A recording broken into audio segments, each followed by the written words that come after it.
should be going now. There we are.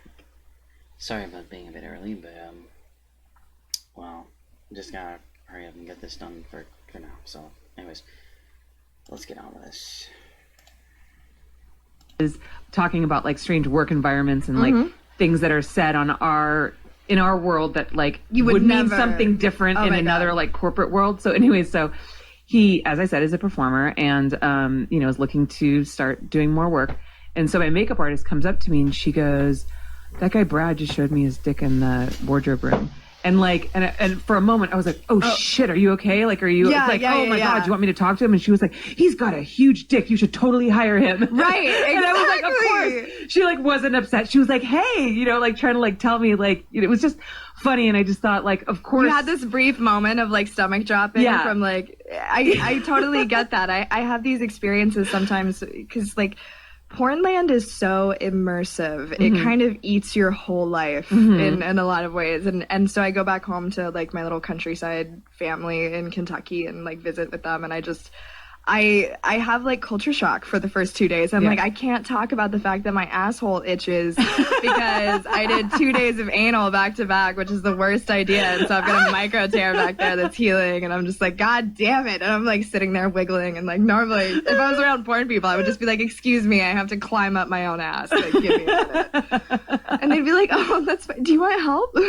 Is this a little bit refreshing sometimes, like how just incredibly open and honest and like TMI we are and just how nothing phases us? Like there's nothing you just can say to me that will shock me. No, there's nothing. There's literally nothing that we can talk about on a porn set that's going to really shock people. And if they do, it's like they're elated. It's like we're elated whenever someone does something shocking enough to like offend our sensibilities. Right. They're like, wait, he wanted you to do what now? And then it becomes, oh, so-and-so, the guy who asked you to do whatever, take a shit on his chest, whatever. Like it's like, oh, the guy who like did that. Yeah.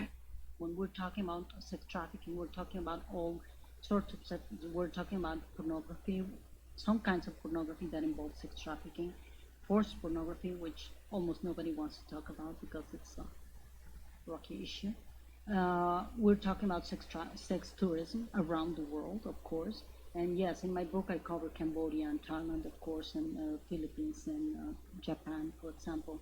And yes, there is internal trafficking in Cambodia, of course. And some of the girls and women that are being forced into prostitution come from other countries, and that's what they do. Traffickers used to work, as many of you have seen in the movies, by abducting girls or women and bringing them and drugging them and doing these terrible things that have been shown in movies. Now traffickers are really, really clever. They're getting ahead of times. What they do is they know now that a lot of people are talking about this. So what they do is they are changing the way they act. So they con these young women. They're creating, they're putting a lot of money into these pornographic magazines and creating this culture of glamour photographs among young women, sexualizing and objectivizing girls again, as they did back in the 40s, but in a worse way than ever. And they are creating a popular, like a pop culture of pornography around the world. They are using girls from Vietnam and Cambodia, I went into Burma, and from Burma in Thailand. And so the Thai people said that, she's Burmese, she's a prostitute for sure. So what they do, traffickers are bringing girls and women from other countries, and they keep them with a huge debt, so they cannot get away. They take the papers away. They don't have their freedom, and some of them have to send money back home. So they have no choices, and that is the only chance to survive. So they stay there. Some of them can escape, so some can't. And the issue here is how the cultural values around the world are just allowing this to happen. I found a colony, which I write about that in my book, but I found a colony of almost 30,000 Dutchmen living in Cambodia. Everyone knows that what they are doing, it's a colony of sex exploitation. It's amazing what they're doing. They're buying little girls, they're promoting that, young brides for Dutchmen, they come here. So when I interview Dutch authorities, I said, do you know about this? And one guy from social services of Holland said, yes, we know that because we have to go to Cambodia every day, every year, to bring the money to the nationals that are retiring in Cambodia. So we know how many of them live there. We do know they are the scum of Holland, so we don't want them back home. So tell us a little bit about yourself. Like, how did you get involved in the industry? Well, the day after I turned 18, I signed up. I've always been very interested in it. I've watched it ever since I was little. People have videos all over the house. Or, I come from a time where we had good internet. Yeah. So I would just look it up, HQTube, Pornhubs, whatever I could get my hands on. So. Like, did you have VHS then, or were you We just... did have VHS. But I didn't. I had one VHS soft porn tape. It was called Jungle Fever.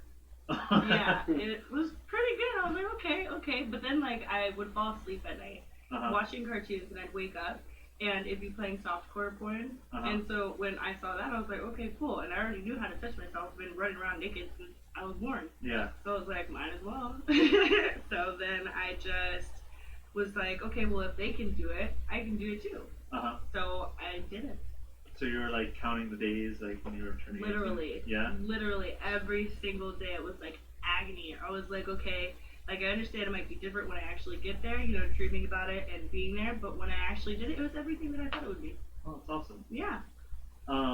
Yeah, because I know that like the first experience when it comes to that is probably the most important, because that kind of sets the tone for what's to come, right? Yeah, and I've seen a lot of documentaries where girls have made the I wouldn't say wrong choice, because you learn from every experience, but they made a choice in the beginning that they thought would be favorable to them, and then once upon seeing what they were put through, or what they, when you finally see yourself on camera actually doing it, you know what I mean? Right.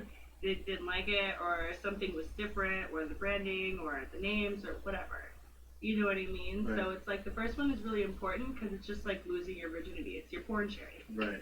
So when you pop your porn cherry, you got to make sure it's the right one. Right. And you're not underselling yourself or your values, and you're portraying yourself as you actually want to be there, and it's not just a business. Yeah. It's a passion for everyone. You can't go into doing something like this unless you actually want to be there. Right. Or else it's just going to look really bad. How did you approach an agency, or did you I signed up online. Uh-huh. It's kind of like a Facebook for porn stars. Okay.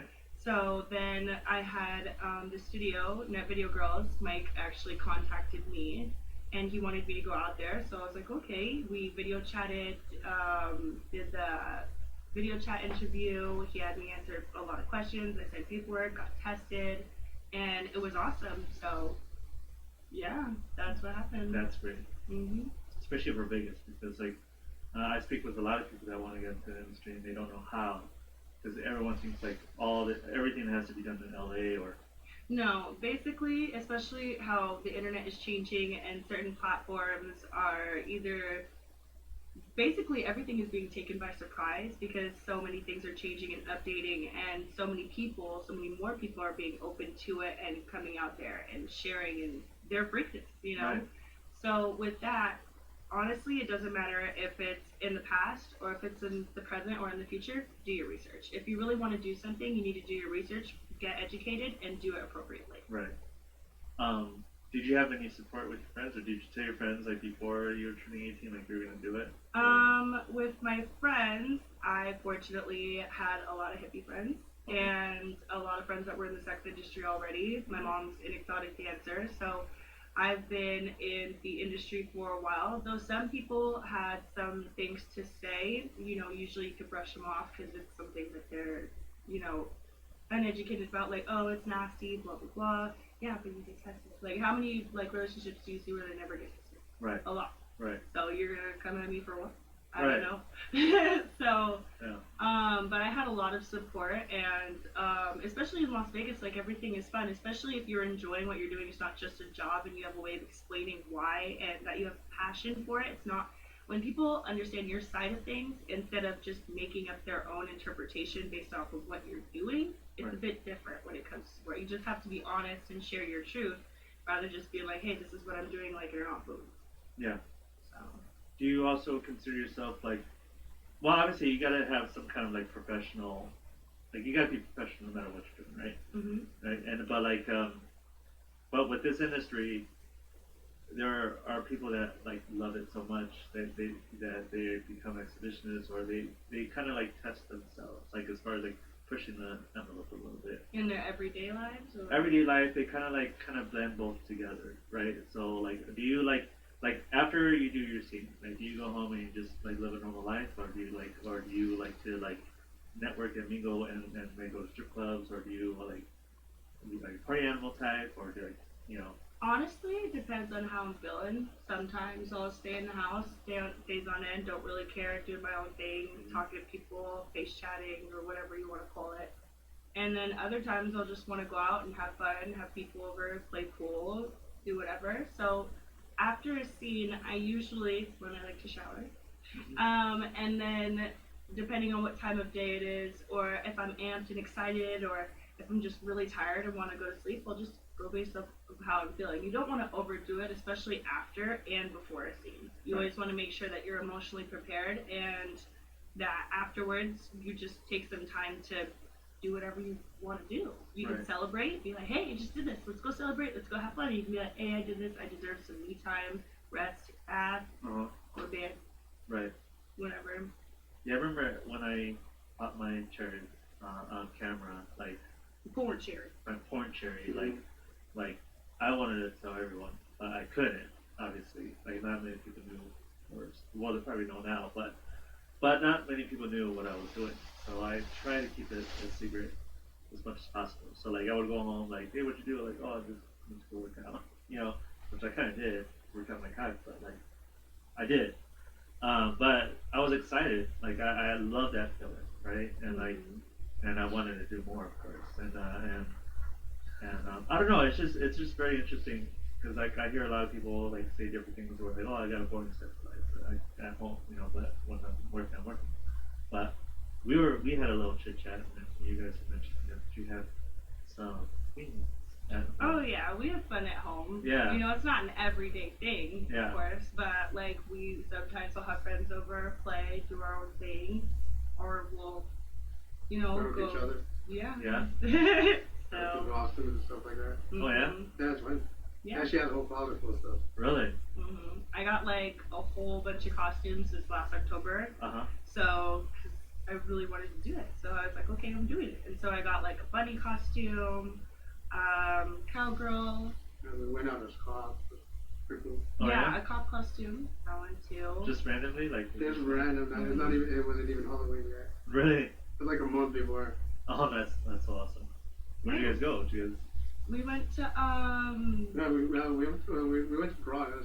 Yeah. Prague, okay. Yeah, we went there first, and then went to go gamble, and then came back. It was pretty fucking lit. Oh yeah. And then I think we just went home and had a bunch of fun. Oh, that's awesome. Yeah, it was really funny because it wasn't Halloween, so when they saw that I was wearing booty shorts, they realized I wasn't a real cop. It was like, okay. Right. The best part is like I was actually wearing booty shorts too. Like I wore the costume from Reno 911. Oh yeah, yeah. Like Officer Dick. Yeah. My ass was like basically hanging out. It was pretty cool. Yeah. You didn't have like a nut pop out or anything like that?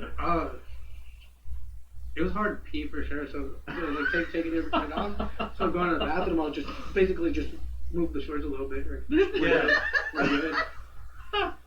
That's awesome. That's so great. It's good to know. Yeah. Now you went to Piranhas, which is it's a cool gay club, right? Oh, I loved it. It was my first time too. Oh, really? I had a lot of fun. Oh, that's awesome. Yeah, I've been there a few times. I have a few gay friends. It's a blast. And like even next door here, it's a gay bar. But like I seem to have the most fun there, and they're very open. But like, did you get like hit on a lot when you were over there? No, not really. Just maybe once. But no. Actually, well, she was with me, so she was holding my hand, so yeah. It didn't really help to get hit on by other dudes. Right. Yeah. Yeah. Sometimes like I have a girl that I'm dating now, and every week we try to do like a date night every week. And I remember a couple weeks ago we went to Thunder from Down Under, and I didn't know she just said I was gonna go to a strip club. I'm like, oh cool. Then when I found out, like, it's Thunder from Down Under, Ooh. I'm like, okay. It's So easier to have fun. I had so much fun, and I was so happy that there were more guys there than I thought. Guys with their wives, or just a group of guys that went. But at the end of every male performer's thing, they went out to the crowd and gave not everyone a hug, but a lot of people a hug. I swear, like, I must have got hugged like 5 times, but I'm not gonna like be shy about it. Like, yeah, you know, like, good show. You know, like, I definitely appreciate it.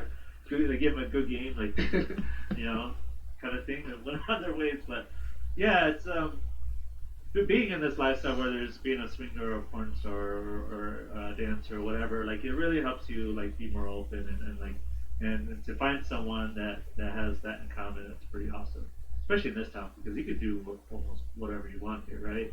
Very much. And that's what I love about Vegas, because it's not really a big city, but it's a big mentality. Like, you have to have a Community. big, good, strong community. It's so weird too, because this guy at the bar the other day said that he had heard, like, people had told him, because he was from out of town. He said that people say that Vegas doesn't have like a community or a way about them. And I was like, they were wrong. I told him, I was like, look around. We were at the Phoenix at the time. I was like, look around. This is the community. Right here. This is a huge major part of the community, especially because they have like those burner Mondays where all the hippies go and stuff. Right. So once you actually pay attention and you get with the lingo, especially because a lot of Vegas is very underground. Right. You know, when it comes to being able to be open and having fun at the same time. Right. Like, you can do a lot of stuff underground that you can do at the clubs, right? But at the same time, you can dress like Right. So it's a little different. Right. And the music is a little different too. So it's like, if you really want to be a part of the community, you have to include yourself. Right. You have to go out and look for it, find it, and be a part of it. You're not going to be able to be a part of anything if you don't try first. Exactly. Yeah, that's how I found this place. And like, when I first moved here, I saw this billboard, and like, I was so curious about it. But this is before Google Maps. I couldn't find it. And finally, I just stumbled across it. Like, okay, I'm gonna look for it. This is it. Printed out a map, and I found it, and I was like so shocked but happy at the same time. I'm like, I don't know what to do in here, but I met so many cool people that been in this lifestyle for years, and like married couples that's been married for 30 years, like, that are swingers, and that's just so cool to me because it's different, you know, and that's why I like about Vegas. It's so different, you know. And bro, just seeing everything just made it a little bit more comfortable. Yeah. Like, oh, cool. Everybody else does what I want to do too, so it makes it easier to ease in and do whatever you want to do. Yeah, kind of like in the industry in the beginning, where it was like in the porn industry, like, I don't know how it is for women, but for guys, like, I try to keep a mental map, like, who I did this scene with. Oh yeah, for women it's just the same, especially because you're always wondering if you're gonna see them in public. So like, every time I see someone I slept with, I literally have to go through a mental note of every person that I've ever, slept with. So I'm like, okay, boom. Yeah. I remember you. Right. You're that one thing with the mole at that one place. Right. Exactly. So. Yeah. And like, it's kind of like an accomplishment. Like, oh, okay, cool, I did it. You know, like, yeah, it's just like anything. Like, oh, like, I met Kobe Bryant or something like that. But it's like equivalent in the porn industry. Well, I met Janet Jameson. Like, this is by far like the dream come true. You know, or Ron Jeremy, like, legend. You know, which comes here a lot. So. Okay, good to know. I like him. He's really sweet. I met him once when I was with the brothers. Oh, Chorizo Brothers. Yeah. Yeah. Ron was there. He was really nice. I feel like I embarrassed him a little bit, and I told him I've been watching his porn since I was like in elementary school. So he was like he made this face like, oh my god. Right. But I don't know. I thought maybe he's heard worse. Yeah. Oh, we've heard worse. I thought it was the Ghostbusters. So I have spoken to people that have been in the porn industry before, and one thing that they pointed to me which I just think that if people know this, I don't see how any person in good conscience could consume porn, is how high the suicide rates are for women in the industry. Yeah. And how drugged a lot of these women are to give themselves the confidence to be able to do what they are doing. Yeah. And how drugged they are after they do these scenes to be able to try to numb the pain of realizing what they have just done or what they have contributed to. Can you speak a little bit about that? Yeah, so in 2018, there was like back to back suicides. I mean, it was every month. I think it was like 5 or 6 months in a row, somebody was dying. I have probably 15 friends that have died to either suicide or drug overdose. I just lost somebody that I was very close to last year. There's a very high death rate in the porn industry. And as far as drugs, I mean, I was one of those drug addicts. I had left the industry at one point at my 3.5-year mark because I was withdrawing from heroin. Oh. And that's when I ended up meeting a pimp, and he got me back into the industry for another 3. So talk about when you became a drug addict. So you're in the industry for 3 years. You left because of your addiction. When was the first time that you did heroin, and what gave you that impulse? Okay, so, well, heroin, I mean, there were other drugs that led up to that. So I was on set. I was new in the entertainment or in the adult industry. And I'm 105 pounds, 5 foot 1 inch. I'm not overweight, but a director tells me, you're fat, you need to lose weight. And in high school, although I'd never like been a pot smoker, I did try Coke a few times. And so I knew that it would make me not eat. So I asked one of the models, like, hey, I mean, apparently I'm fat and I need to lose weight. Like, is there, do you have access to like any cocaine? And she was like, very suspicious as to why I was asking her. I'm like, no, I really do just want to buy cocaine. And so she ended up getting me some. And then from there, I just kind of got hooked and I started using it every day. And then I started dating a guy that introduced me to the Norcos, which are like Vicodin. They're for pain medication.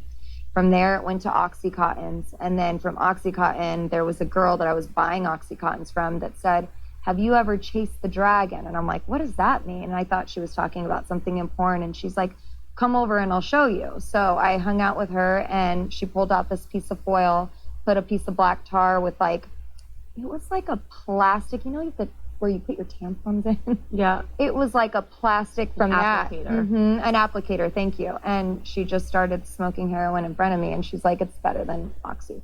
So I tried it and used that for many months before I decided that, you know what, like I can't take this anymore. I had called my grandma and told her, hey, if you don't come get me, I honestly think I'm going to commit suicide because I can't take this life anymore. Wow. So you became a heroin abuser. Started with Oxycontin, cocaine, and then it leads to needing something stronger and stronger and stronger. Now, were you taking these drugs before scenes, after scenes, between scenes? I lived on drugs because what happens when you become addicted is your body goes through intense withdrawals. So if you don't feed it what it needs, you're going to lose control of your bowels, your legs, everything's going to hurt. You're going to be in intense pain, like far worse than the flu. Like you just feel awful. So I was on them every day. When I was down to like my last 10 to 15 pills, I'm like, I need to call the dealer because if they don't have them, I need to figure it out. Like, it was a vicious cycle of like, I'd get paid from porn, but then I'd have to go and chase the drug dealer. Like my net worth was said to be like, I don't know, $3.4 million by the time I left the business. I left that industry with my last paycheck, $1,500. That was it. You're making money and then you're spending the money to get drugs. Yeah. Wow. And I only know one person personally that's ever been addicted to heroin, what I've known from way back from middle school. And I remember seeing her as she got clean. And when she described to me in detail what the withdrawals were like to get off of heroin, she just said it was like dying. Yeah. That is absolutely. Just, it's like dying. Every piece of your body is just, she was, in the hospital, and she said you can't even describe that sort of pain. It's awful. And yet you were willing to go through that pain. You call your grandmother and you say, come get me. And did she come get you? She did. She drove up to Los Angeles, moved me in with her, into her home in San Diego. And I did get help from a doctor. I went to a doctor, got on what was called Suboxone to kind of help alleviate the withdrawal a little bit, but it was still pretty bad. Okay. Why didn't you call your mother or your father? You know what? I, at that time, had a very, very hindered relationship with my mom. She and I have a great relationship now, but she was the cause of a lot of the voids that I had in life, you know? Okay, so your grandmother comes to the rescue.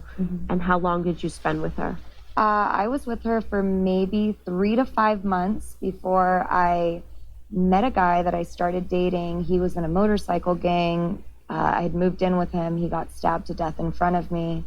And then from there, I had nowhere to live. And the pimp, which was his friend, comes and kind of is like, oh, well, I'll put you in a hotel for a few days. And he's giving me meth. And, you know, because at this point I started using crystal meth. And Did you get clean while you were with your grandmother? I or was it did. Sort of. Yeah, but it was a very short stint of being clean. Like it didn't last long, obviously. So you fell right back in. You watch your ex-boyfriend get stabbed to death. His friend, he's the pimp, says, hey, I'll take care of you. You need some more place to stay. And now he's supplying you with drugs. Yep. Methamphetamine. Yes. Totally different drug from heroin. Totally different, yeah. This one gets you wired. So I start hearing voices. So he ends up taking me to a mental institution. I get clean there for a few days, and then he brings me to his apartment. He was actually a believer, a backslidden believer. So he introduces me to the Bible and takes me and gets me baptized. This is the same person that gave you the meth, and he is a pimp, Yes. but he's also a believer. And after you go into a mental institution, he says, actually, by the way, I forgot to mention that aside from being a pimp and aside from supplying you with drugs, I also am a believer. Yeah, because he was a meth addict at one point and found God, and that's how God healed him. But then he ended up going into this line of work, if you want to call it that. I'm not sure how God Yeah. healed him, but he's also yeah, you're right. methamphetamine. He sounds like a conflicted Christian. Very much so. Which Very is, much so. you know, that's not to make fun of him. It's just to point to the fact No, it's that, true. you know, he clearly was still It's true. struggling himself, but So after still, I get he tells clean- you about Christ. Yeah. So, So after I get clean, and I kind of have like just almost like a new attitude, because I'm reading the Bible every day, but I don't really understand it. He starts to explain to me that, you know, Jesus loves prostitutes because of Mary Magdalene, and very twisting the scriptures. And then from there, he's like, you know, I just think it's time. I think that it's time for you to get back into the porn industry. And, you know, and I'm just like I knew that he was a pimp, but because men were my weakness, and I had grown attracted to him at that point. And I thought like, oh no, like he even gave me a ring, proposed to me, all of this. So I'm thinking like, I thought we were in love. Like I was very naive. Like, why would you put me back into, you know, I don't know. I let him take advantage of me. I didn't know. I was vulnerable at that time in my life. And how old are you at this time? 21. So young. Yeah. So young. Yep. All of this has happened. You've seen a lot of life up until this point. Absolutely. And now you think you're in love, and he says, you know, Jesus loved prostitutes. And I think it's time for you to go back to the porn industry. Exactly. And I go back. you went back. I told him, I said, you know, me thinking that we're in love, like, hey, if I go back to the industry, we're not going to last. And he's like, oh yeah, we're going to be together forever. So 3 years later, you know, I had an encounter. I actually had an encounter with God, and I just felt like, you know what, I need to leave this guy. And so he'd been taking all my money for 3 years, but I prepared myself. I stashed money from an overnight escorting gig that I did I think it was in Miami. And he found out about the money that I stashed, took it. I was crazy, called 911, threatened to turn him in, and he gave me the money, and I ended up getting away from him. And that time it was actually with the help of my mom. Really? So did you call her in I did. a desperate moment? In a desperate moment, yeah. And she what was there did for you me. say to her? I told her, Mom, I need to get away from this guy. I said, he's no good for me. I'm sure you know that. And I really need your help. Wow. And what did she do? She showed up. She lived about 15 minutes away, and she was there for me. Okay. Yeah. And so you were able to get that money back from him? Yes. Okay. So that I could get my own apartment and a car at that point. And it must have been a lot of money. Yeah. He was taking all of it. Well, I mean, he took all my money for 3 years. Yeah. So I think I want to say I stashed around $10,000. I got a little $5,000 car from Craigslist and was able to get an apartment. Then I had no money, and I was going to go back to what I knew. So I went and filmed my last porn scene before I had yet another God encounter. ていただいて。ありがとうございます。じゃあまずですね、簡単に自己紹介をしていただいていいですか？はい、阿部美香子です。24歳です。今、アダルト業界で女優をやっております。あ、はい。よろしくお願いします。お願いします。若いですね、24歳。そうですか。はい結構、役的には結構、言ってる方だなって言われること多いんですけど。そうなんですか。10代かと思いましたね。あ、よく言われます。はい、すごい言われる。何歳で業界に入ったんですか？一応、18の時に入って、かれこれ6年。あ、18。あ、なるほど。はい。そうか。業界に入ったきっかけっていうのは何ですか？きっかけは、最初は、スカウトさんっていうふうに、街で声をかけられて入ったんですけど、はい、最初は、ちょっとやっぱ興味がなかったんで、正直。断ってはいたんですけど、もともと私 AV を見たことなくて、はい、どういう世界かもわかんないのに、そうやって断るのも良くないなと思って、その業界に興味を持っちゃって、それをきっかけに。で、自分で知っていきたいなと思って、じゃあやってみようと。何もわからないから、むしろ知りたいなっていう。それまで見たこととかなかった？もう全然見たことなかったですね。あ、そうなんですか。で、実際ですね、初めて行ってみて、はい、どういうふうに感じましたか？なんか、こう自分だけが見られてるっていう感覚になるというか、撮影の日は。あんまり今までない体験だったので、楽しかったのもありますし、でもやっぱ恥ずかしかったですね。ああ、そうなんですよね。やっぱり徐々に慣れていくもんなんですか？慣れましたね、結構。最初は、カメラ撮られることとかも、すごい、あんまり好きではなかったんですけど、もう今は結構好きですね。ああ、そうですか。はい、どういう感じが好きなんですかね？どういうところが楽しいんですか？やっぱり、カメラマンさんとかもプロの方なので、可愛く撮ってもらったり、綺麗に撮ってもらったり、普段自分が撮れない写真を撮ってもらえるので、そういうところがちょっと、どういう写真ができるのかなっていう楽しみです。で、その業界に入る時の周りの人の反応ってどういう感じでしたか？私は実は周りに言わなかったんですよ。あ、そうなんですか。友達とかにも言わなくて、で結構周りにもバレたりっていうのはあったんですけど、今では知ってる人はみんな応援してくれてますし、やめた方がいいとは絶対に言われないですね、今は。あ、そうですか。はい。ご両親とか大丈夫ですか？まあ大丈夫です。大丈夫ですか？そうか。そこまでネガティブな感じではない。そうですね。多分そんな昔からやってるわけじゃないですけど、前に比べて結構オープンな世界になったというか、結構みんなに認められるような職業になってきたんじゃないかなとは思ってます。そうですか。はい。結構スカウトで、と言いましたが、自分から入りたいっていう方もいるんですかね？最近の子は結構女優さんでテレビのメディアとかに出てる方がいて、芸能人みたいな扱いになって憧れて、〇〇さんに憧れてこの業界入りましたっていう女の子もいるって話は聞きますね。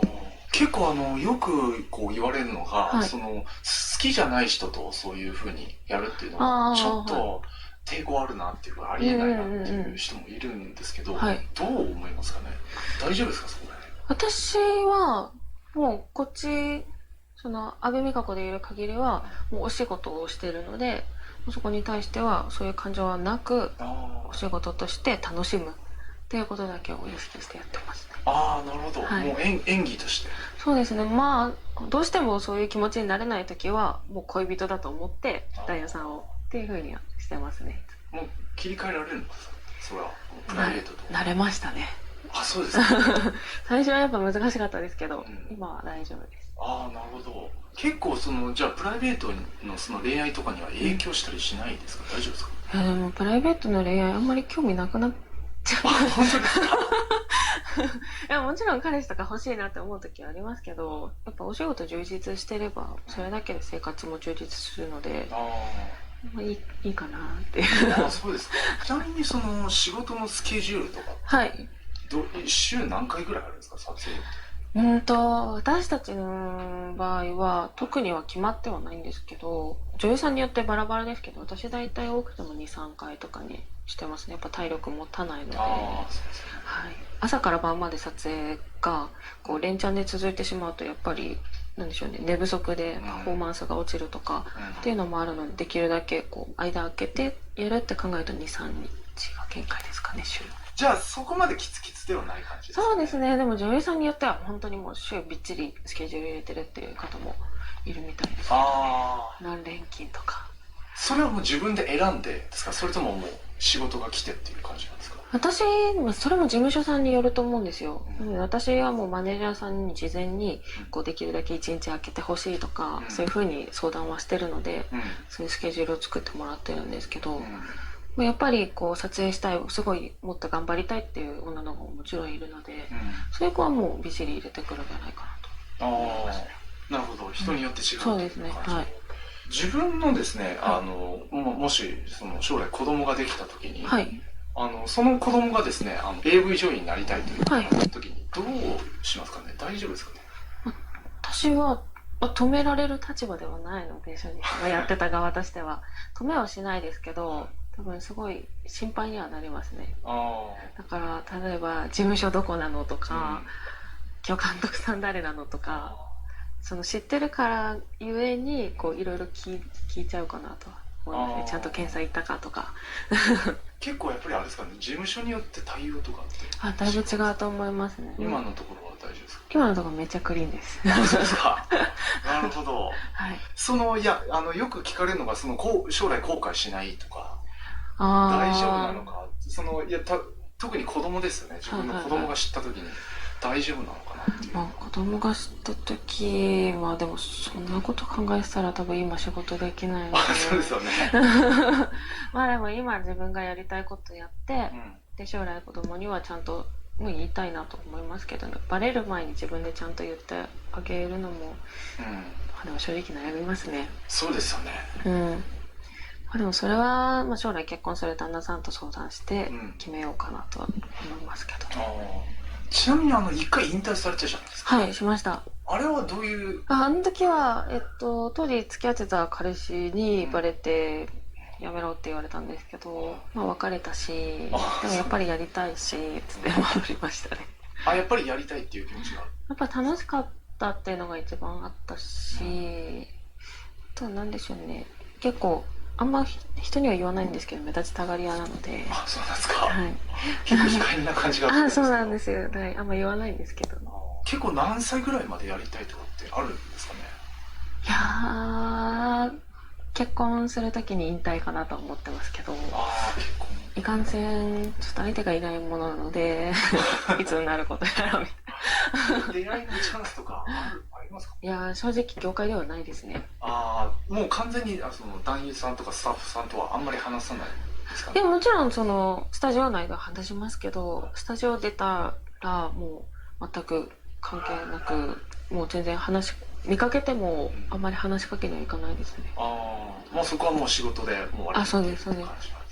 今後の目標、今後の目標、どういう、AV 女優さんになっていきたいとかありますかね？なんか今考えてるのは何でしょうね。その AV 以外にも今 YouTube もやってますし、実は歌とかも歌ってるので、なのでマルチに活躍できるような女優さんになりたいなと。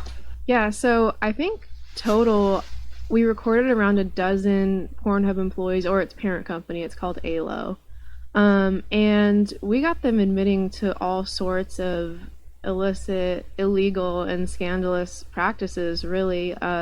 Lack of agent consent verification all the way across the board, not reporting to law enforcement when they see underage videos being uploaded, purposefully advertising to pedophiles and young teens, and what else? Also, purposefully marketing gay, trans, and bi content to historically straight viewers, which of course they track a viewer's life path.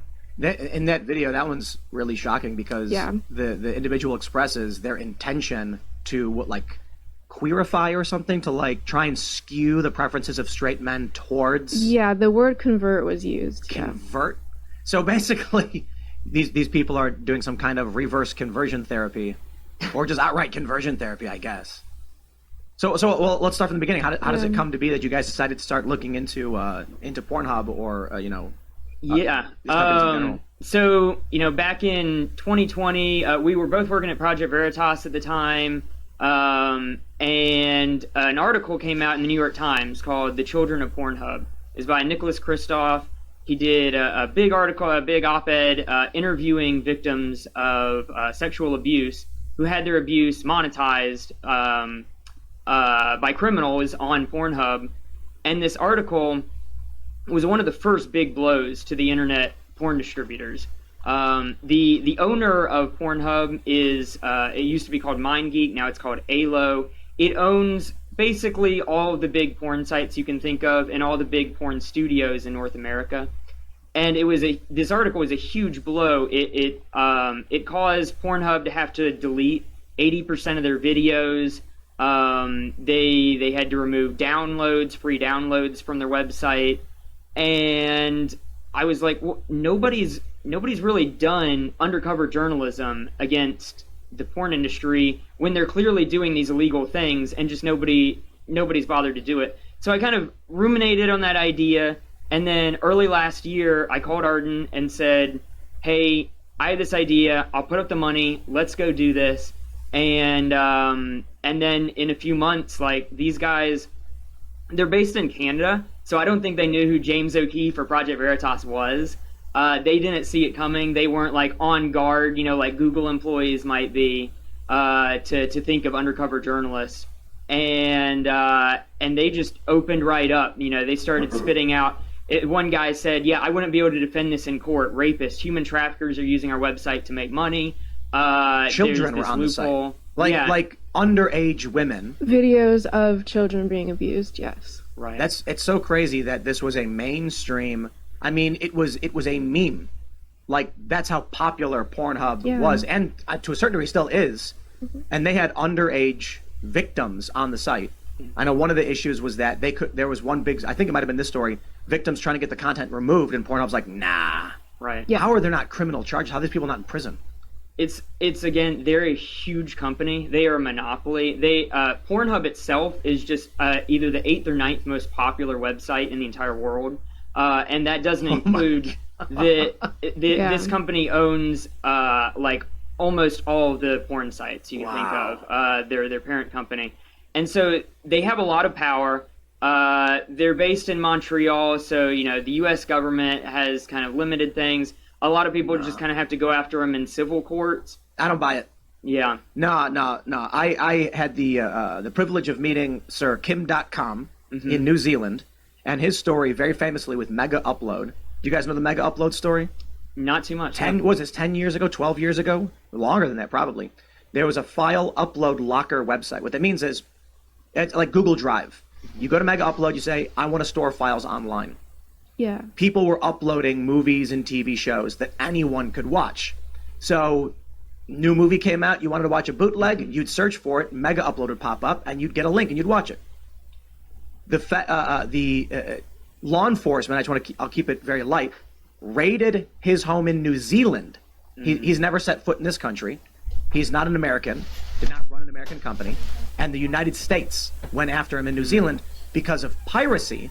And here's the worst part. What Kim says is, when they would contact him and say, like, hey, this is infringement, you gotta take it down, he'd say, you got it, send us the link, we'll remove it all. But so many people were using it, it was an avalanche. They decided just to destroy his life and target him. So knowing that story, having gone down there and interviewed him, and let's assume the worst case scenario with Kim.com. He was gleefully supporting copyright infringement. Well, they got him, boys. But you mean to tell me with Pornhub, they've got underage victims, trafficking victims, and the U.S. government's like, oh, geez, oh no, our hands are tied. They're Canadian. I don't buy it. Right. Yeah, and that's a really good point, because Pornhub has, a lot of people say they take copyright infringement more seriously than actual abuse, because there's this fingerprint technology that they can apply to the videos on Pornhub. Any, major tech website has it, where if you upload a 30-second clip of The Lion King, like, it's just not going to happen. It won't be allowed. And so there's this technology being applied to videos of, like, major popular porn stars, so that their stuff doesn't get pirated. But when it comes to victims and underage victims, they're very, very, very slow to apply that kind of technology.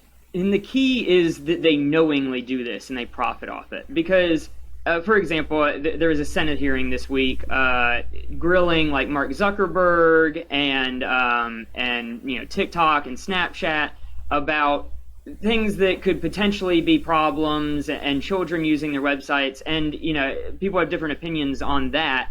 But certainly, they're not trying to make money off of exploiting children and copyright infringement, et cetera, et cetera. But that was the key, was in these undercover investigations, the employees admit it's not just a hypothetical problem. It's not just that human traffickers could use our website.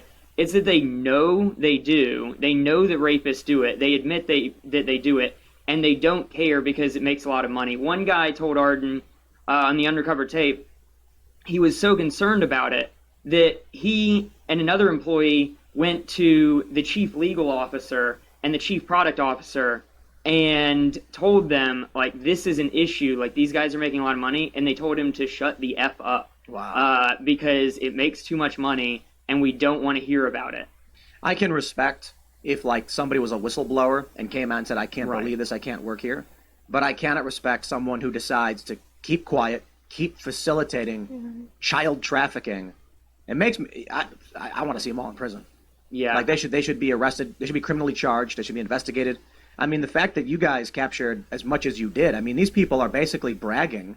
Or not even, I mean, maybe they're venting. Maybe they're hoping for some kind of, like... It's a mixture of some. Some were bragging, some were venting. Right. Yeah. Maybe they're hoping for some absolution. If I just tell people, maybe it'll make it all feel... Maybe they'll tell me it's okay. And I think, James O'Keefe mentioned this. Why is it that so many people spill the beans? I think they have guilty consciences. Mm-hmm. Absolutely. But I'm sorry, like, man, the stuff we learned about what was going on... And it's not just Pornhub, too. This is an important thing. A lot of people have said... Pornhub gets the brunt of it. Well, they're the biggest, but there are a lot of sites that do this. Definitely. I mean, I have questions about OnlyFans. Yeah. And that's getting crazy, too. I bet OnlyFans is going to completely supplant Pornhub in the future. Yeah. Well... It may. Yeah. We definitely... Yeah, like you said, like, a lot of people were like, why did they just get the brunt of it? Because they're the biggest. But Sound Investigations, we're a new venture. We want to do more. We want to investigate more without saying too much.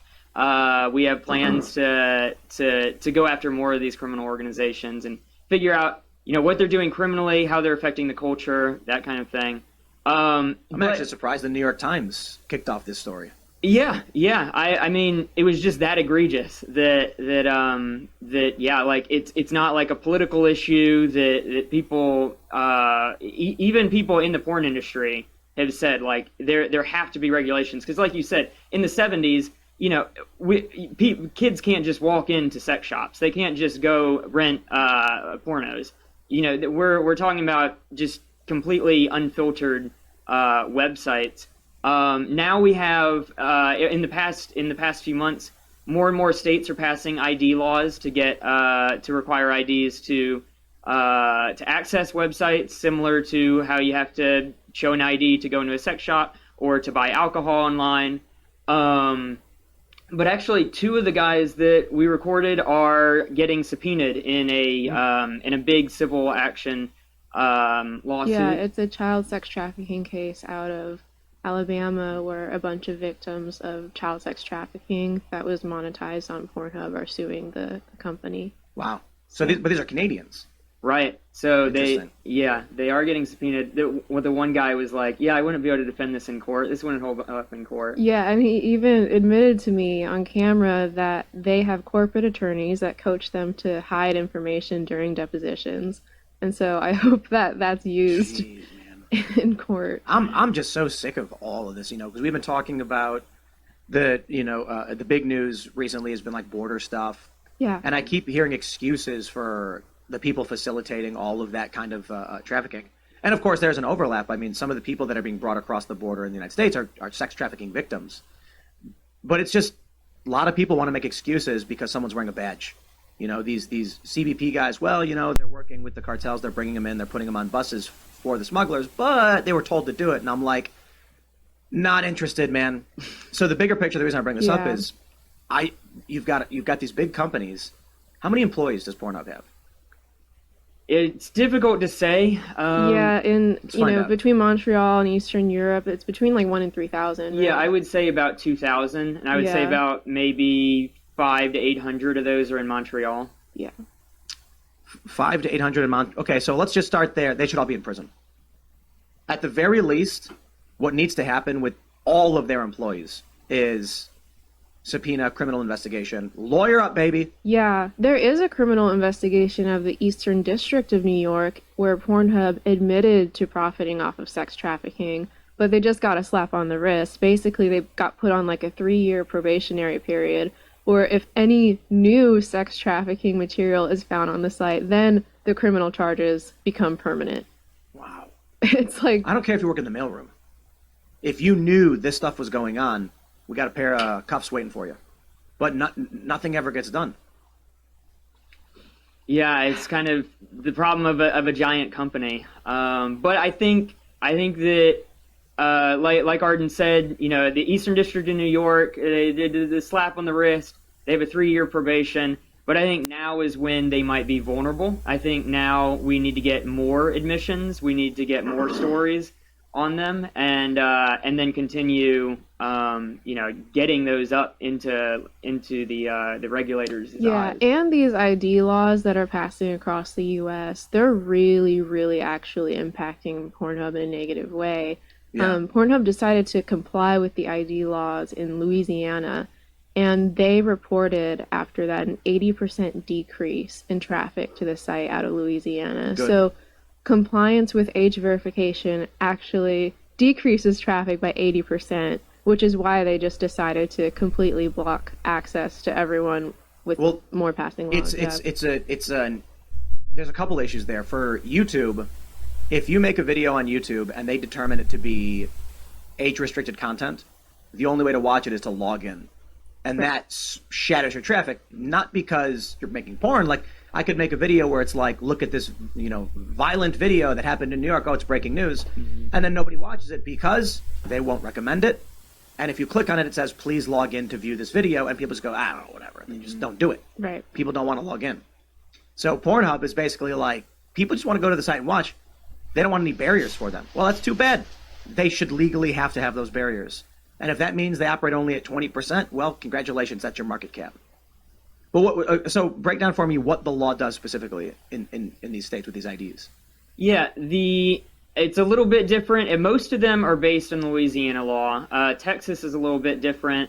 I'm not an expert in all the legalese, but it does require that if your site hosts more than 2/3 of the content that your site hosts is pornographic, then you need to require ID you need to require somebody's ID through a third-party vendor. That's still kind of insane to access it. That's crazy. There's a threshold. It's like, okay, so you can have porn. Yeah. Well, I think the idea is to prevent like Twitter and social media. I definitely understand the idea, because it's like, again, what do we get into, like the one-offs, like where somebody could have uploaded porn to the site, but the site isn't really for porn. I think it's to prevent like social media from getting caught up. I think they should be caught up in that. Perhaps. I mean, imagine Twitter as downtown, right? It's where everybody's talking, everybody's hanging out. And you can choose different neighborhoods, little pockets where people are talking and retweeting and stuff like this. Kids can walk around downtown. Okay, we all agree with that. They can go to the butcher shop, whatever. And there's an adult bookstore, but the windows are blocked out.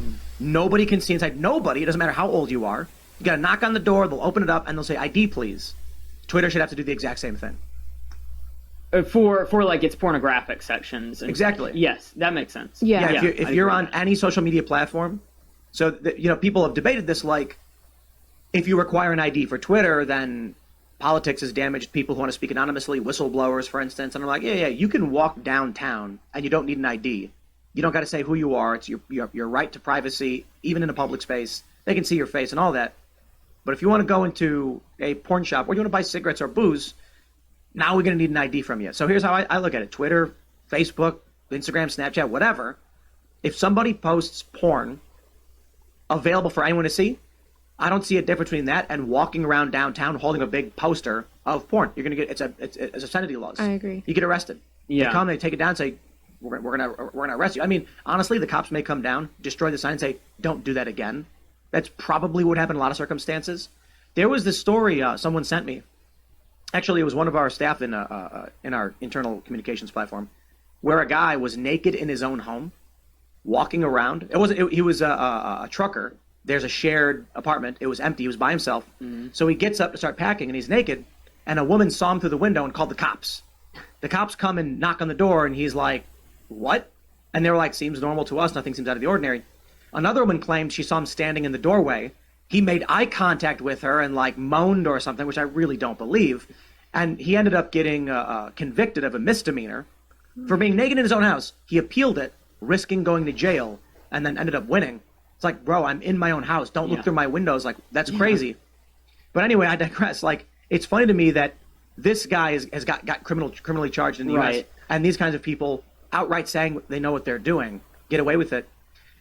Back to the main point, I think that like if somebody is in public putting up flyers with adult graphic content, we wouldn't tolerate it. We should not tolerate it on X or Instagram or any other platform. Right, and like you said, there's laws on the books for this already in the physical space. How does it not? It does apply to. It does. It's just that it's not being enforced. Yeah. And so now we've got like more and more laws about digital space, but in reality they could enforce the existing laws. The other thing is that they need to enforce laws that for age verification for the people being uploaded, because of so many victims that, this is the original thing, back to the really egregious stuff, that the New York Times talked about and these employees talked about in the undercover investigations, is complete unverification of sex trafficking victims, rape victims. Mm-hmm. Again, in back to the 70s in pornos, you have to have age verification and consent verification forms for adult film stars. But now, Pornhub, you can upload content, you can of anything. What's crazy is OnlyFans, because there was one instance where this woman, she was this young girl, she was 17. She had a bunch of followers. The moment she turned 18, she had porn. And then everyone kind of asked the question, she's underage in those videos. Those videos were like, she turns 18, within minutes she's got all these videos up, and they're like, no way she filmed all that in a few minutes. Those are videos of an underage girl. And she can just say, no, I filmed them when I was 18 or whatever. I don't think so. I mean, there's questions there on how you handle it legally and morally. But I guarantee if they went onto her computer, they would see, date created, and they would see that she was underage when she filmed these videos and then uploaded herself underage. I kind of think we probably got to go to a full-scale regulatory model of the porn industry, meaning you got to get a permit from the government before you can upload pornographic content. I don't understand. I think that's basically how it existed 50 years ago, and really how it existed before the mass tube sites existed. Going back to the 90s, I think that's really you have to have. It's called Section 2257 of the Child Protection Act, and you have to have forms that show this model is here. We have their IDs on record. Here's their signed consent forms. You have to have all that. If you're like a studio, you have to have that. But if you're just some guys, some group uploading, some fly-by-the-night studio uploading to a tube site like Pornhub, then they don't ask for any of that. I think OnlyFans requires ID, right? Like, if you're a creator, you have to like submit an ID or something. They require a bank account at the very least. Yes, they actually do. They do. They do require an ID. You need to verify with your face and your ID next to your face. Yeah. Their website says you have to be at least 18 years old to create an account to access the platform as a fan or a creator. Mm-hmm. And so I can respect that, right? You can't even sign up unless you have that in. But I also think there's probably something just. Look, it's bad, the ubiquity of porn and where we're at as a society. I don't think it's healthy. Libertarian argument is, let people do what they want to do. But I think it's causing severe depression. It's causing psychological issues in young people.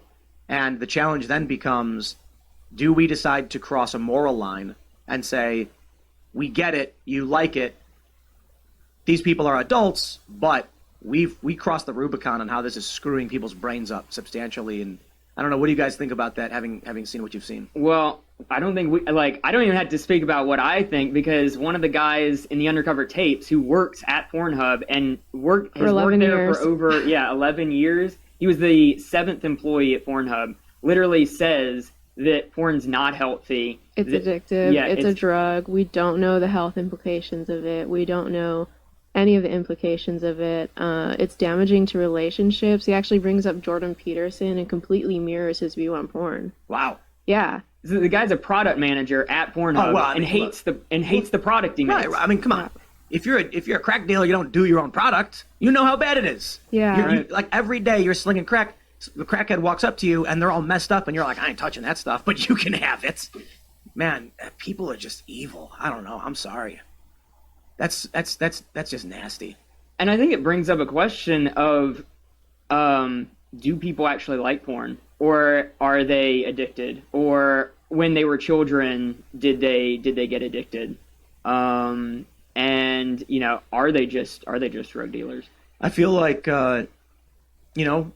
mostly men, but women too.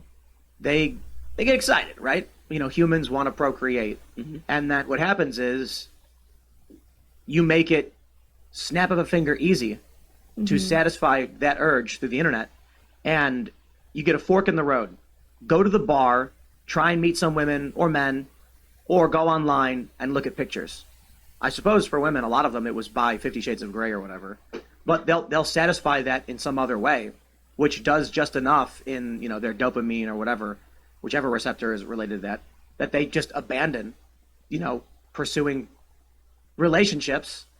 It's kind of crazy if you think about it. If you go back before the era of porn in any capacity, if a man and a woman were feeling randy or whatever, you better go negotiate with another person.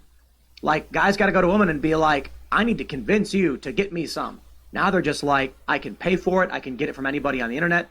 It's not the same, but it's enough.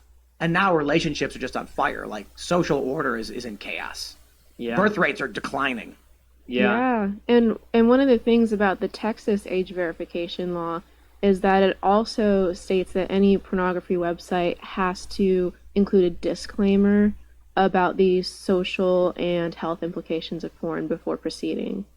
Basically, just like tobacco products. Yeah. They and fortunately, there was an injunction against it, but Paxton has been fighting it, and the injunction has been lifted while the Ken appeal. Paxton? Yes. Yeah. In Texas. Yeah. So he's doing a great job of pushing that law. Oh, okay. What was he said he was fighting the injunction for? Sorry, there was an injunction against the law. Wow. Yeah, unfortunately, some court sided with. There's a group called the Free Speech Coalition, which is really just like Pornhub's legal arm. And they never fight for free speech for anybody else except for pornography companies. And and so they've been fighting all of these in courts. The only place they've succeeded is in a court in Texas. So they had an injunction against the law, but Ken Paxton has been appealing the injunction and has gotten a lift on the injunction for now while the appeal is still going on. We had someone on this show talking about the books that are in grade schools, like Genderqueer, and This Book is Gay. And she's just like, well, I'm not for censorship, so I'm for free speech, blah, blah, blah. And I'm like, yeah, I'm for censorship. And I've never argued otherwise, right? When we say we're against censorship in a colloquial context, we're referring to politics. Does someone have a political opinion? Is graphic content being put in schools for kids? Not interested. Censor that in 2 seconds. I got no problem saying that, and nobody should. But they play this trick like, I thought you were for free speech. It's like, yeah. When it comes to like political ideology, not showing kids porn, you creep. That's where we're at, though. I wonder what the next generation ends up looking like when not only is it ubiquitous, but what you guys uncover is employees, they know how bad it is, and with smiles on their faces, like, I'm gonna keep doing it. Yeah, and we're seeing more and more reports coming out. I think there was one out of the UK recently where a growing number of sexual crimes against children are actually committed by other children, and it calls into question like what has online pornography done to this young generation. I was exposed to pornography, unfortunately, by another child at a very young age, and I never forgot it. Luckily, I didn't get addicted or anything like that, but it bothered me for a very long time. It's not something you forget. I can't imagine how many kids nowadays are being exposed to things like that. It's crazy because if you really think before the internet, it's the trope in movies of the kid being like, yo, I stole my dad's nudie collection. Let's go down by the river and read it or whatever. It's like, I don't know, I guess that's what kids did, or maybe the movies claimed. But even before magazines or whatever, this concept did not exist. And seemingly overnight, every child growing up that's online has, in schools, there's nothing they can do, like in the immediate, to block it. I don't think a functioning society can tolerate the ubiquity of, I'm not just talking about porn. Like, these videos go nuts. I think the older generation, when they hear porn, they imagine like something from the 70s where a guy's like, hey, babe, I'm the pizza delivery man. And she's like, why don't you come in and I'll pay you? Haha. Dude, the videos that are online now are the wildest, craziest things you can imagine. Mm-hmm. Earmuffs for your kids. Because I'm just going to come out and I'll be light with it. We all know, I'll leave Cenk Uygur out of this one. But there are videos of, like, animals. Like, kids get access to the weirdest things. Yeah. So, Kendra, as I mentioned previously in our little introduction, I know you've told the story a million times, but it is kind of how the world got to know you. Can you tell us your story about how you got into the porn industry? Yeah, so I was 19 years old, going to college at Oregon State University, go Beavs.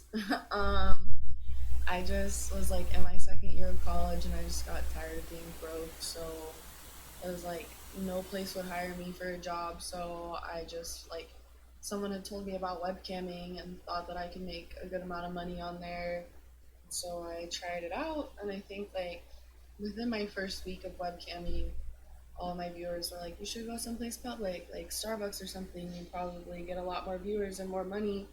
I was like, everyone's gonna see me pull my titties out of the Starbucks, and I don't want to be banned from Starbucks. So the library was just the closest thing to me, so I just went there and did a webcam show, and then a couple months later, I guess I stopped lying to people about my job. I was telling the truth. I dropped out of school. And then I think one of the frat guys at the frat that I used to go party at found the video online under my webcam name, and then they posted it on Pornhub with my legal name. It's Kendra Sunderland masturbates in Oregon State Library, and then it was just it blew up over the weekend in the college town and just everywhere, in the Oregon news, and I guess people said I was in newspapers around the world and stuff like that, so just kind of blew up out of nowhere, and that's how I got into everything. I was doing conventions and feature dancing for years, and then decided to actually do adult films a couple years ago. So it's been 5 or 6 years. It's crazy. Time flies so fast. It does, doesn't it? So when you first started in the industry, you had braces. Yeah. So did you really lean into that? I assume that you probably did a lot of teen scenes, right? Yeah. So when I got in, it wasn't ideal. Originally I wanted to wait until after I had my braces off until I got all the little work that I wanted. But I was you know what? I'm gonna be making so much more money, so much more quickly, shooting scenes than stripping and camming. So yeah, I was I might as well kind of exploit this fetish that people really like and try to milk as much out as I can, starting looking super young and then grow into the performer I wanted to be. But yeah, I realized pretty quickly that again I wasn't getting the work I wanted because of how I looked, and yeah, I had to kind of grow out of that one. But yeah, I was doing a lot of teen, a lot of brace face. I was really kind of what's the word? Kind of pigeonholed into the same characters. I was always the naive virgin who didn't know what she was doing, which was so the opposite of me. I'd always been so sexual from a really early age. So yeah, I just did not like getting typecasted like that at all. Yeah. I mean, were there any scenes that you were presented with when you were just This is a little. Yeah, there is one. It's actually like quite hilarious. I wasn't very happy about doing it at first, but by the end of the scene, I was like, this is so funny, and I was like, okay, I'm just gonna like really lean into the comedy of this. But they wanted me to wear headgear. Oh, no. Yeah, they had this like fake headgear that like wasn't attached to my actual braces or anything, and I just felt like so ugly. And by the end of the scene, I was like, this is the funniest scene I've ever done. But I definitely did not feel very sexy. God, that is. I don't think I've ever seen porn with headgear before, and I feel like I've seen it all. Yeah, my headgear was supposed to get stuck on the kitchen sink, and it was a stuck scene with headgear. And then what did my stepbrother do, being so helpful? I mean, he wouldn't help you like get unstuck. No. He has to have sex with you because the you're only natural solution. You know, the problem solving that we do in porn is just like sometimes really like novel. It's just innovative. God. So what was porn like back then compared to now? Was it the cocaine-addled orgy party thing everybody thinks of it? Like the days of Jenna Jameson and such? Listen, it might have been that way back here, but not in Europe where I shot. Of course, there's always people taking drugs. But I worked before in fashion and I worked before in IT in various jobs. I think that people in fashion take more drugs than in porn. That's my personal impression. How about that? I like to drink, but in moderation. Same. I don't enjoy illegal drugs. I tried some of them. Now marijuana is legal here. I just don't like it. I tried it. It makes me like. Was there a golden age of porn and it's gone, or do you think porn has just evolved? I think it's right now fantastic. I love it. Really? I really love it. What changed, and I was coming to that for me, is when I started shooting porn, most of the girls had more of a hooker attitude. Most of them said, okay, I fuck for money, and if you pay me a little extra, you can shoot it. And especially in Eastern Europe, I don't complain. I mean, a lot of people do whatever job they do for money, and it's fine to do porn for money. Since all the porn is on the internet, and so many girls grow up with porn, and they want to be a porn star. I run into girls, especially a lot of people like the age difference, so they shoot me with a lot of young girls. Sure. Does that ever weird you out, by the way? No, but... what if they actually look kind of young, though? Like they're not very filled out. They're very, It doesn't bother me. I shot a few weeks ago a scene she was 65 or 67, an older woman. I had a lot of fun, and the next day I shoot with an 18-year-old. I don't have any age preferences.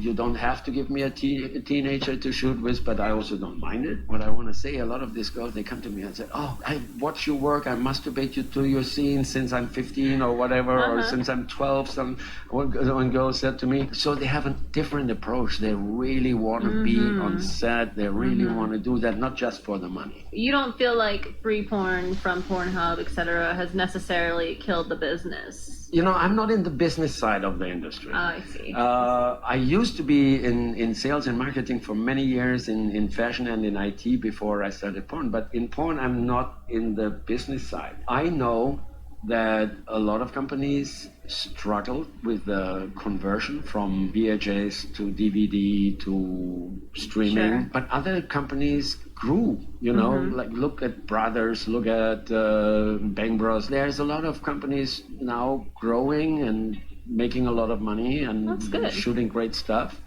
I always have to think, when I started working in IT, it was in '86. My colleagues said, oh, the good time of IT is over, We used to sell mainframes for millions of dollars. Now with that, the business is bigger than it ever was, of course. It's never, the good times are never gone. You only have to adapt. Sure, adapt, evolve. So you said you're married. Yes. How long have you been married? It will be 30 years in May. So you've been married since before you did porn? Yes. Is she also a swinger? Yeah, that's how we met. I see. Did she ever do porn? She did behind the scenes. Some of the productions I do. I mainly perform for other companies, but sometimes I produce. And when I produce in Europe, she does the makeup and stills for me. Would you ever want her to do porn or no? I don't think so. It's not because I'm jealous or anything, but I don't think that would make her happy. So if it would make her happy, I wouldn't mind. My wife is very spontaneous. In porn, you cannot just always fuck like you want. Sometimes you have to do what the director wants, and sometimes that might not fly. And I don't think that's her thing. Has porn ever come in between your relationship somehow? No. Never. Never. Wow. This is a big one. So a lot of guys, this is probably the number one thing men struggle with, and probably for you it just came naturally. A lot of you European guys just, I don't know what's in the milk over there. But how do you last long? I don't think there's a recipe for it. Did you always last long? Yes. I started masturbating before kindergarten. Mm-hmm. And I always liked to play with my dick for hours, you know. I always knew, you know, I have to be finished before my mother is home or something. So, and I could time it. So I knew, okay, now in 2 minutes I have to come. How did you teach yourself to come on command? Because That's why I say I knew I have 2 minutes to jerk off, or I have 2 hours to jerk off, or whatever, you know. Or I like to go to prostitutes a lot. Wait, now or then? Back then, I mean, I still go from You time to time. still go to prostitutes? Yeah. How? And, You're like, the people pay you to fuck Yeah, girls. but it's fun. It's fun. So you book a girl for half an hour, and then I try to get the most of it. So I came exactly at 29 minutes.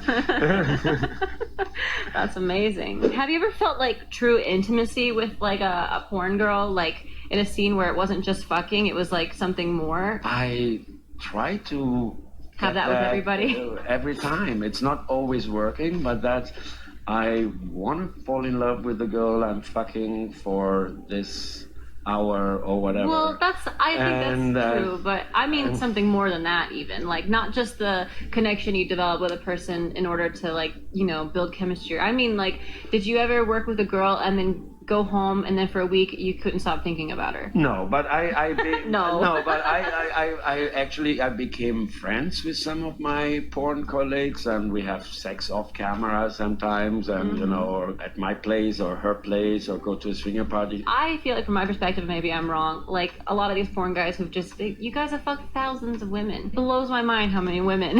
Like, it's just, I can't even fathom. Like, I still haven't even been with 100 guys. You hit that in 1994, you know? Like, or well, girls. I mean, you've had a wife, so maybe you had that compartmentalized away for you. But for me, I know there was like one dude that I had like feelings for in porn that it never went anywhere, but he kind of indulged me, and I wasn't sure what that was. As a guy, once you've been, you know, in this business for 10 years, like, if you were single, could you have had a kind of close, intimate relationship? Could you have viewed girls the same as if you were not in porn? I never had girlfriends when I was young. I always liked to fuck girls and be friends with girls. I had a lot of female friends, but I never had like this steady relationship, and I had like friends with benefits, but not like this.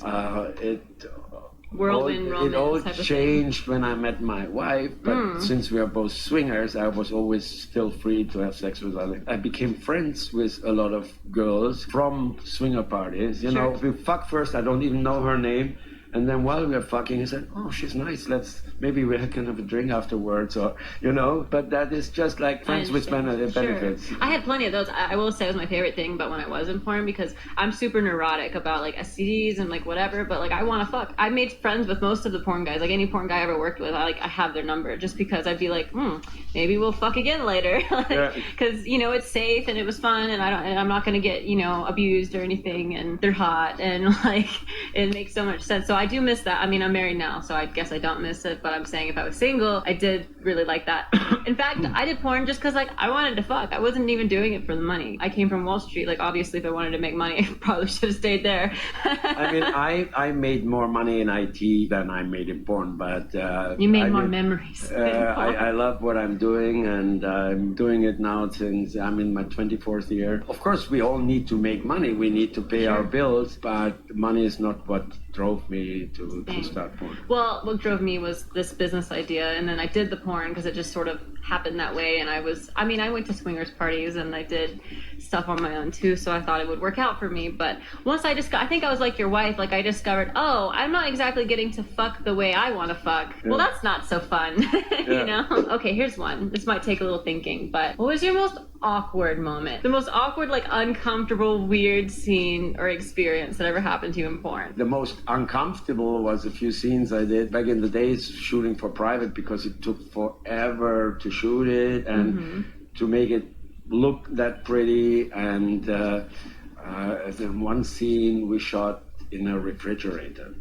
And when you're 8 hours naked in a refrigerator, you mean like a walk-in refrigerator? It was a meat locker, which is nothing else like a huge refrigerator with all the dead pigs hanging there. Hundreds. You were of fucking with dead pigs in the background? The scene is beautiful. There were dead pigs in it? I'm a butcher cutting the meat, serving the people. What?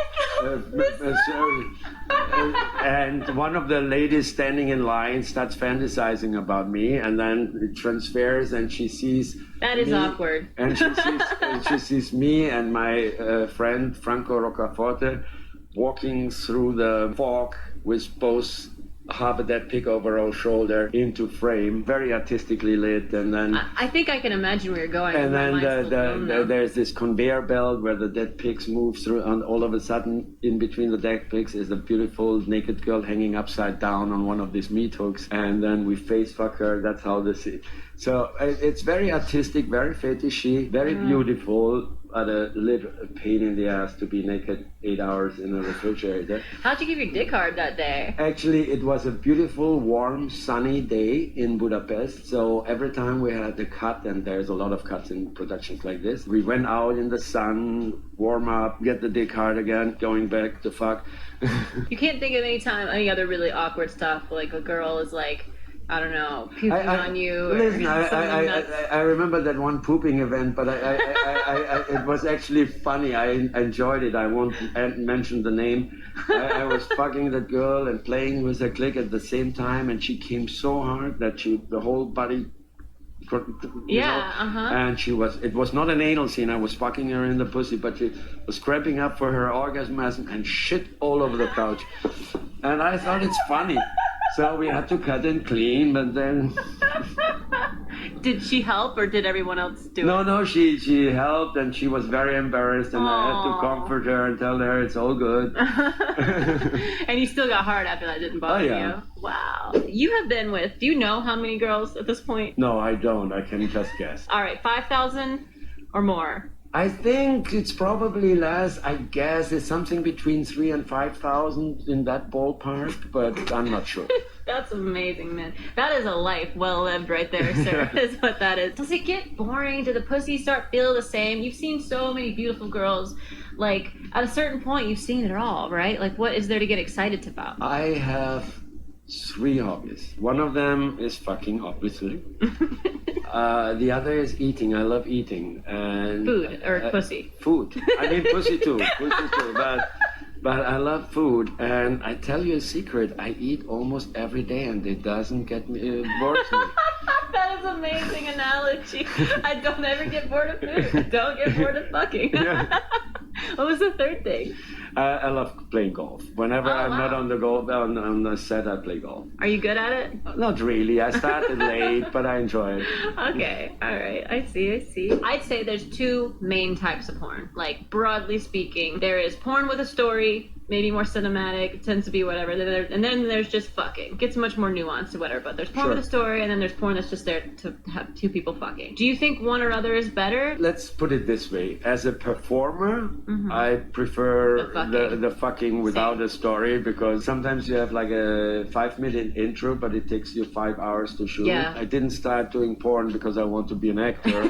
I want to have sex. So it's something you do because it's part of the job, but it's not the reason why I'm here. I think if the story is good and if it's shot well, it adds to the porn. Sometimes it's just so crappy and everybody's gonna fast forward for it anyway, and then you think, why we just spent 5 hours for something nobody's gonna watch? I know you you like to have nice little stories and the stuff. You shoot a lot. I do. I like to have a lead up to it. It doesn't have to be a story. Sure. But a lead up, yeah. Yeah, a context, not just, hey, these 2 random strangers are having sex now. Yeah, that makes sense. Do you have like girls that you shot with that are just like your absolute favorite? You will fuck them anytime, anyway, if alone, not alone. Like, do you have that? Like girls that you just love fucking more than the other ones? I love fucking most of them. The girls, sometimes they are a little difficult, and of course I have favorites, but I would never say who. No, it is, of course you can't say the name because that would be very rude to all the other girls.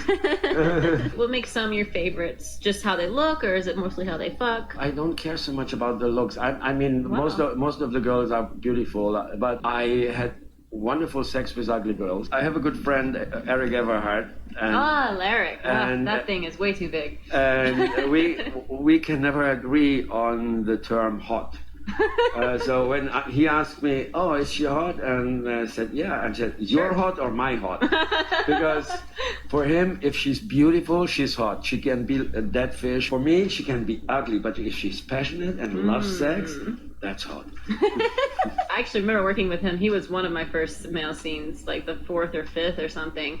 And I mean, this is after Manuel, after Mick. Then I work with Eric Everhart. And like, he starts putting that thing towards me, and I'm just like, I get this look on my face like, ow, like it would just hurt. And it's not that I wasn't wet or something. It just was like, that thing is thick, man. That is and he like has tree this stuff. wedgy shape. Yeah, that's not. You would think that was nice. So the top is fine, but once you start getting in more, and I think we were shooting for Brazzers. What's that guy's name that always shoots for Brazzers? I forget him. There's Dick. No, there's Brando. There's Tony Rivas. Brando. It was for Brando. So I remember Brando sitting there like.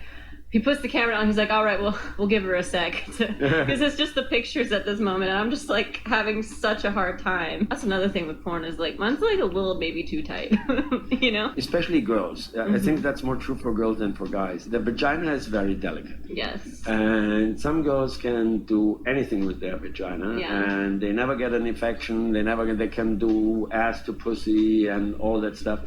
And some girls get very easily an infection. And then it hurts, and then it this and that. And then they're a diva. I had girls when they say, "Oh no, be careful! I'm so tired." I didn't want to be impolite, but I was thinking, "No, girl, you're not tired. You're inflamed." Oh, you know. That's not good. She's got a yeast infection or something. Yeah. Were you ever on set for something that was like really uncomfortable or really wrong, and it made you like you didn't want to do it, or you had to walk off set? Maybe it was like a trashy producer, or just the girl was clearly being trafficked or something crazy like that. Nothing like that. There's certain productions where I just don't shoot for them. I remember a friend of mine, and I shot for him a lot, but he had this one series in Germany, and the German title was Frauen im Suff, wasted girls or drunken girls. Okay. And he shot it for real. So the girls could choose whatever they want, whiskey, vodka, champagne, whatever, but he didn't start rolling the camera before they are not super wasted. Oh no. And I said, no, you can't help me for that. I don't mind what they're doing because everything was consensual. Sure. But I don't want to fuck a girl who's like out of it and like, you know. They shouldn't be making that anyway. I don't think that's not a good thing to promote. That's not a healthy type of thing to watch. You know? No, everything was consensual. It's not like they're the girls consenting never to get drunk and have sex. I mean, that happens every day. But I don't think it's good for guys to see, you know, this glamorized version of fucking really, drunk girls. It was not a moral issue for me. It was I just don't want to have sex with a girl who's out of it. It was like not moving, and it's like, and then I said, no, that's not for me. You can do that. Have you discovered anything about yourself, like sexually, from doing porn that you didn't? Because I know you were already a swinger and you started late in life, but did you discover something more about yourself? I didn't discover anything, but I could just fulfill my dreams, like so wholesome. That's the most wholesome thing I've ever heard in this business. I could fulfill my dreams. Look, like I love to have 3 girls at the same time. One is sucking my dick, the other is sucking my balls, and the third one is licking my asshole. It feels so good. What normal guy in normal life can have that? Could say no, and I have that a lot. I see. That reverse gangbang with 14 girls and stuff like that. That's amazing. Hold on. There were 14 girls on you at once? I mean, how? They did a lot of girl action and a lot of and then go from one to the other and you know. How many were you directly involved in pleasing at one time in this scene? So one on your face, you got 2 hands, you got your balls, you got your ass, you got your dick. And then you still have to be open for the camera. That's 6. Was it more than 6? I don't think there was ever more than 6 at on once. me while the other makes sense. You know, playing with each other and like taking turns. And if it was more than 6, I was going to be impressed. And it's just also fun to lay there and have like 40 girls jump on your dick and then the next one and then the next one and you know. I think everybody would agree. I had one person just ask, who's definitely a big fan of you, clearly. He says, you do a lot of rim jobs in your scenes. a lot. I love them. And Like you get a lot of rim jobs. I He get a wants to lot of know if you like ask before, like how do you set that up? Because rim jobs weren't like such a thing. Like people wouldn't hire me and be like, by the way, this is a rim job scene. Like I only ever did it twice, and it was just in the moment. It's never a rim job scene. It's whenever Well, it's something that they require that they No, have scenes they it's never- require a it's cum ne- shot. They never require a They rim never job. require a rim job. I've never been booked for. Oh, this is a rim job scene. Well, of course, but but I think it- they say they want hardcore things like rim jobs in it, right? Never. No. Never. So you always just get these girls I- just lick your ass like no problem. Like, Whenever she just does it. Look, for instance, Manuel hates it when I do that. You know. Rim jobs? No, he loves it He on loves rim himself. jobs. No, he loves it on himself, but he hates it when I do it. So. Wait, he hates it when you lick his ass? No, when I have the girl lick my ass. And he's in the scene. And he's in the scene because he wants to kiss her afterwards. You know. So when I do a DP scene with Manuel, I'm not gonna ask the girl to lick my ass because I know it's like, Steve, please. You know? Whenever I know the producer is okay with it and the girl is into it, oh, I love it. I have only ever given the 2 rim jobs in the 2 porn scenes, and I don't want anything to do with a man's asshole typically. But for whatever reason, in those scenes, it just was. It's like I blacked out. Like I can't even remember licking his ass, but there's video evidence of me doing it, but I don't remember it because I just was so into it that I was just like, oh yeah, I'm gonna lick your asshole now. You know, it was like one of those. I guess that's what happens to you. You know, a lot of people are doing it. Yeah, and I feel I feel like that's just definitely like it's becoming more like accepted.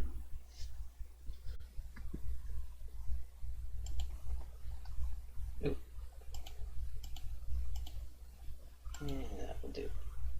Right. Later.